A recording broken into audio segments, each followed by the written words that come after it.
It was a terrific Champions League match day for CANMNT players involved, as we saw some unbelievable performances from Alphonso Davies in Bayern Munich, and of course Stephen Eustáquio getting the start with FC Porto. But unfortunately, with Club Brugge's 1-0 victory over Bayern Leverkusen, we did not see Cyle Larin feature off the bench. But even with that, we still had two unbelievable performances from Alphonso Davies and Eustáquio, and we're going to break those performances down, starting with Davies.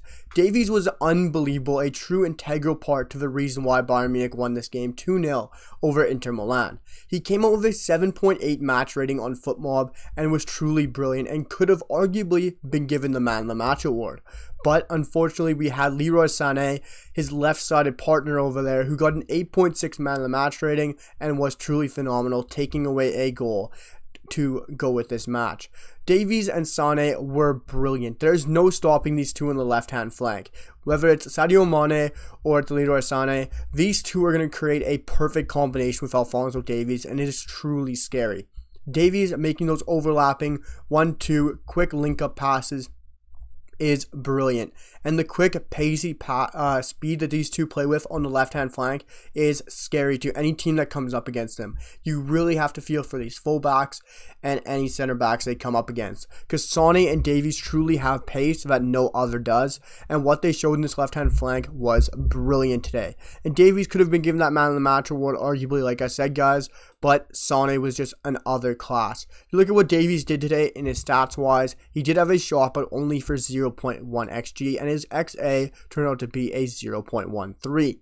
But the key thing I want to focus on, guys, from this match was his defensive contribution. He was fantastic, and this is what I love to see from Davies. Because before, when you look at Alphonso Davies, he was just a clear out-and-out attacking fullback. But what he proved defensively this game was immaculate, and it is amazing to see as a Canadian men's national team fan. Defensively, he won 67% of his tackles, only 2 out of 3, which is very good.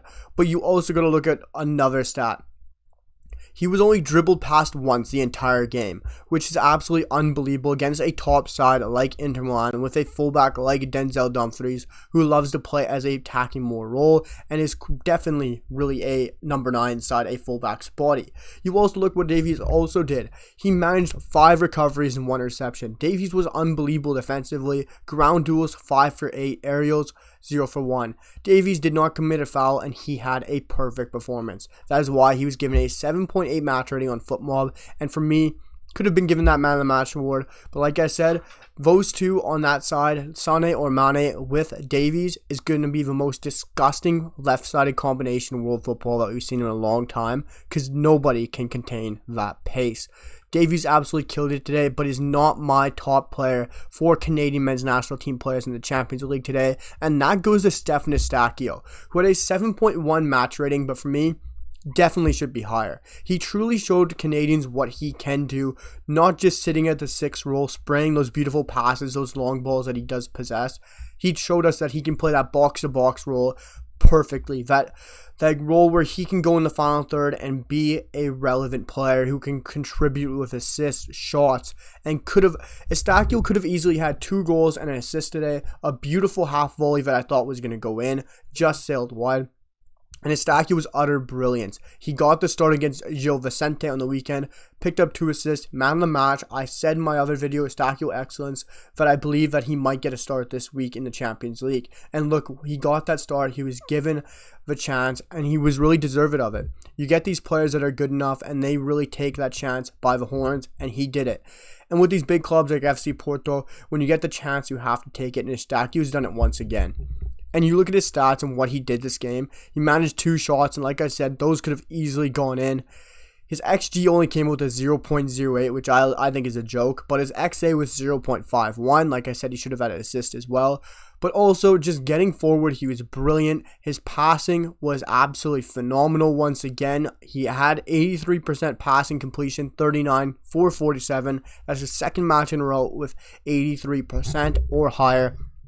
He has been utterly class. Stephen Eustáquio is still only 25, and we all know him as Canadian fans as a sitting number 6, a guy who sprays the ball around, can ping it to a player out wide, can look for Tajon Buchanan or your Alphonso Davies out wide.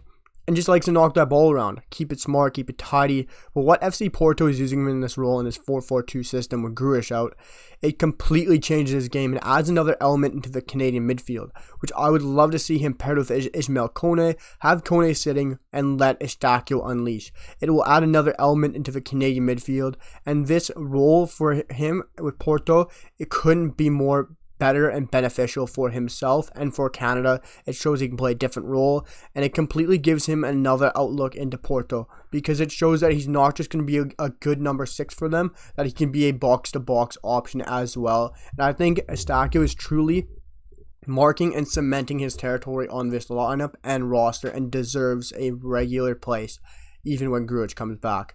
But guys, we're going to swiftly move on to Larin to wrap up this video. Like I said, Larin did not feature, but Club Brugge did pull out a 1-0 victory over Bayern Leverkusen, and it's a massive way to start out your Champions League campaign. Cyle Larin really needs to, I don't know if he really goes for a loan back to Turkey with the Turkish window still open. I don't know if he wants to go back to Besiktas, maybe Fenerbahce, Galatasaray. There's many options there. But for me, this can't keep happening. He really can't keep on the bench. He's going to fall out of form and not be in favor for the men's national team. For me, right now, it's Ike Ugbo, starter alongside Jonathan David. I am really not a fan of Cavallini, and you guys are going to find that throughout the channel. I don't mind him, but he's not someone for me I believe should be starting or even in the rotation option for the national team. I get it's a brotherhood, but still, for me, he shouldn't be there. And Cyle Larin needs to be starting somewhere. He needs to be playing first-team football. We just saw Mauro Icardi go to Galatasaray. Why doesn't Larin link up with Icardi? Why doesn't Larin go to somewhere like Fenerbahce? Larin has to move. He can't be not even getting a look in anymore, and it's really going to hurt him even when Noah Lang gets back. Guys, we saw a brilliant day in the Champions League for Canada and the Canadian men's national team fans and players, as Eustáquio and Alphonso Davies killed it. Let me know what you guys think down below about Larin's situation and how Davies and Eustáquio played, and what do you guys expect from this national team. Hope you guys are really enjoying the new channel and new content around the Canadian men's national team. I'm loving this channel, guys. It is so much fun. I'm giving you guys all my passion and dedication. So many more videos coming up. So many more video ideas coming up. Hopefully a Victor Latori video coming up soon. And so much more. Guys, drop the like, hit the comments down below, and hit that sub button. I'll see you guys for the next one. Peace.